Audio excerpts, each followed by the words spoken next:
Hello everyone, it's me, ang Daragang Maytoy, Igmapusturang Vlogger.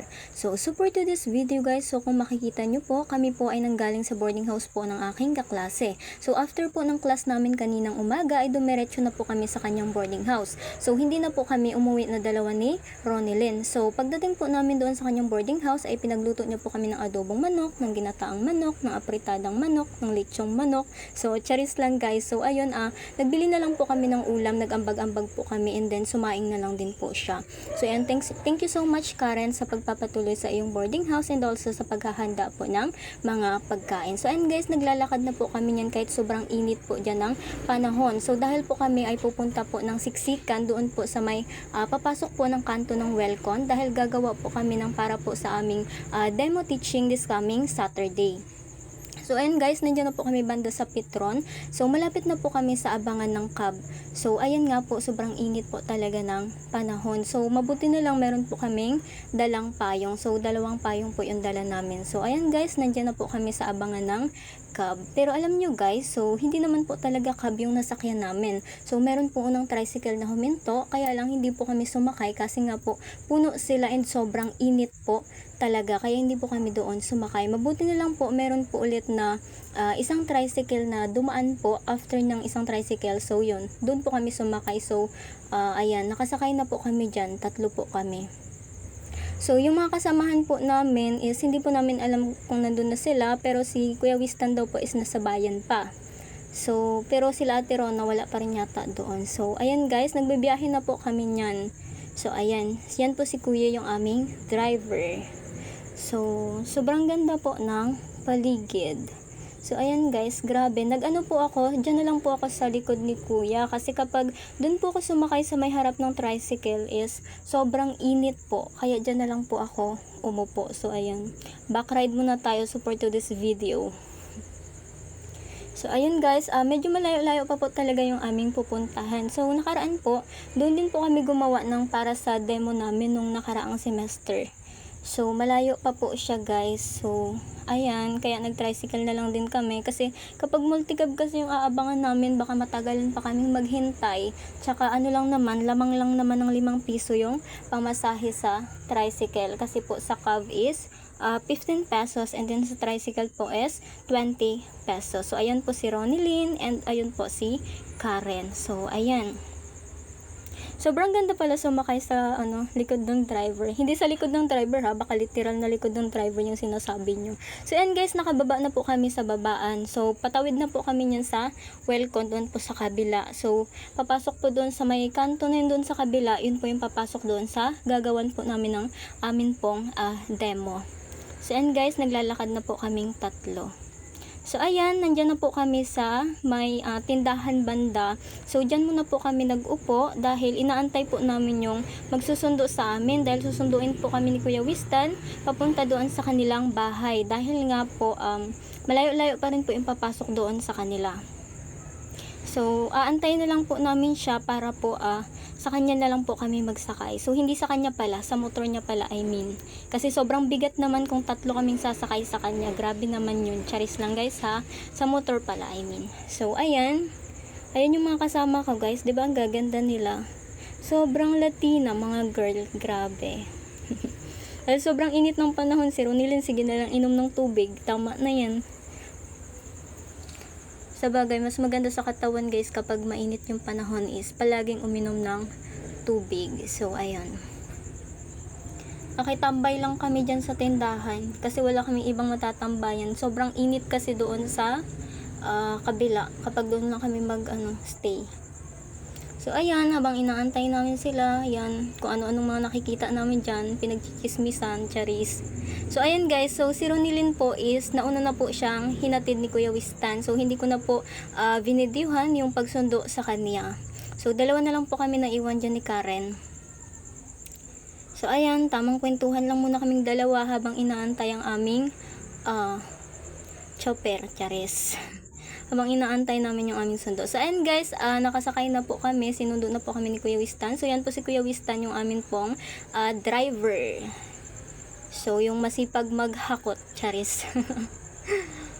So, So, ayan, thank you so much pala kuya sa pagsundo sa amin dahil kahit papaano ay, ayun, nakalibre kami ng pamasahe papasok, charis lang. So, ayan, basta thank you so much. So, ayan, guys, sobrang hangin. Kahit mainit yung panahon, mahangin talaga pag nakamotor ka. So, ayan. Medyo malayo pa kasi talaga guys yung papasok. So, nakaraan ganyan din yung ginawa niya. Sinundo niya rin kami doon sa may kanto. Kasi kapag lalakarin mo talaga, ay nakoy, mapapagod ka lang. Mapapagod ka lang talaga kakahabol sa taong hindi naman interesado sa'yo. Charis. Joke lang guys ha. Pero totoo naman yun, di ba? Nakakapagod talagang humabol sa isang taong hindi naman interesado. Charis lang. Kala mo naman expert. So, yon. Malapit-lapit na yata kami dyan guys. Yata lang, charis lang. Di ko pa naman alam. Ayan, nandyan na nga pala kami sa bahay nila Kuya Wistan. So, papasok na kami guys ng kanilang hacienda. Charis. Ng kanilang bahay. So, ayan guys, nandyan na po kami sa hacienda. Wow, hacienda. So, yun, nagpark lang po siya ng motor. And then, maganda yan sa loob guys. Maganda sa loob yan. So, meron yung swimming pool sa loob. Merong playground. Charis, joke lang. So, ayan guys, papasok na po kami ng kanilang mansion. Charis, ng kanilang bahay. So, ayan, tinulak niya na yung kanyang mga So, yun, tamang lang muna kami. Upo, dahil wala pa pala yung mga kasamahan namin dito. Wala pa sila Ate Rona, sila Ayman, tsaka si Kuya Vincent. So, tamang antay lang muna kami sa kanila. Ayan, tamang video-video. Ang mga inday, mga gwapagid man. Kagwapagid sang akon nga upod bala. Grabe ka kapustura ning. Ang kapustura karaingan. So, yan. Medyo kang Japanese. So, yun guys. Ganyan lang muna yung gawa namin habang hinihintay namin yung mga kasama namin. Kasi sabi nila, papunta na rin daw sila kasi galing pa raw sila ng, basta doon sila kumain kasi sa McDo. Sana all nag-McDo. Charis. So, yun. Ang isa ra siglamang cellphone. So, yan guys, nandyan na po yan si Kuya Eman. Nagdating na po yan siya. Hindi pala kuya, sister pala. Sister Eman. Hello, Sister Eman. Apakaganda naman yan, Latina. Magrampa ka naman, charis. So, ayan guys, yun po si, di ko alam kung kuya ba or ate. Basta yan siya. Isting pa more, tapos lalagat sakit dumay mong tiyan, So, ayan, si Ronilyn for the, Marites, charis. So, ayan naman po ang aming napakagandang ate, si Ate Rona de la Cruz. So, ayan, ang ganda-ganda niya, guys. So, yan naman po si Kuya Wistan, yung driver namin kanina, yung aming singkit. Singkit na, kaklase, si Kuya Wistan po. Ayun naman, yan na sila, si Kuya Iman. So, ayan, nagawa na po kami dyan. So, yan.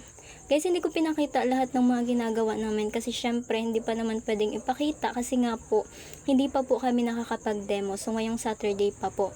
So that one, darwa sige lamang maritisan sa likod. Ilam kung sino andang mamaritis, siguro kami. Charis. So yan, kasama ko si Sister Eman. Dapat Emma na lang. Sister Emma. Si Sister Emma. So ayan, ginuguhitan po namin yung anong tawag nga dyan? Hindi ko na alam tuloy yung tawag. Cartolina pala. Ginuguhitan namin and then after nyan is gugupitin po siya. So, yun. Para siyang basta, yun na yun siya. Ganun. Yun na yun. So, ayan. So, ato si Ate Rona sa mga likodan. Tapos si Kuya Wistan, sigurang lubas-lubas. Ang kapapansin da dyan. Charis lang. Joke lang Kuya Wistan. Joke lang yun. So, yan. So, grabe namin kaseryoso dyan. Magupit na dalawa. Sila kasi doon sa loob guys is nag-edit din sila ng sa PowerPoint presentation, nasa PowerPoint. Basta ganun ng mga ginagawa naming mga instructional materials. So, ayun, tamang maritisan habang nagagupit-gupit. So, ato si Kuya Vincent, taglubas da. So, doon. Sigara lamang lubas-lubas dyan sa amang likodan. Charis. Ako guys, parang ang dali lang ng ginawa namin kasi mabilis din namin siyang kaya lang basta bakit puro basta yun na yun. So yun guys, marami po kaming ginawa, kaya lang hindi ko talaga siya pwedeng ipakita. After na lang siguro ng aming demonstration. Serious. So, nandoon sila sa loob, nagagawa sila ng, basta, yun. Hindi ko kasi pwedeng banggitin. Basta instructional materials, mamandun dato Maintindihan nindurondan. Basta dato maman. So yun guys, nandyan nga sila sa loob. So pumunta ako dyan para makita yung kanilang ginagawa. So ayun si Kuya Vincent, gupit-gupit. So yan po yung sa loob ng bahay nila Kuya Wistan. So nagagupit-gupit si Kuya Vincent ng aming nilainan kanina. And then eto sila, naga-edit po sila. So yan. Kakapusturara ang mga kwan nga dyan. Nagay-redit. So, yan guys, tamang upo-upo lang muna kami after namin ng after ng ginawa namin. So, hindi pa kami tapos dyan guys. So, ito guys, dito naman po is, nagbili po kasi sila ng merienda sa labas. Then, nag-ambag-ambag lang po kami. So, yan, nagbili sila ng banana Q and then ng fish bowl, tapos ano pa yun, nag-coke din. So, ayan guys, so dito guys, is inabot na po talaga kami ng gabi bago namin natapos. So, pauwi na po kami sa part na yan guys. So, ihahatid naman kami ni Kuya Wistan sa kanto and then doon na lang naman kami sasakay ng cab. So, ganun ay cab na rin. Basta yun guys, pauwi na po kami.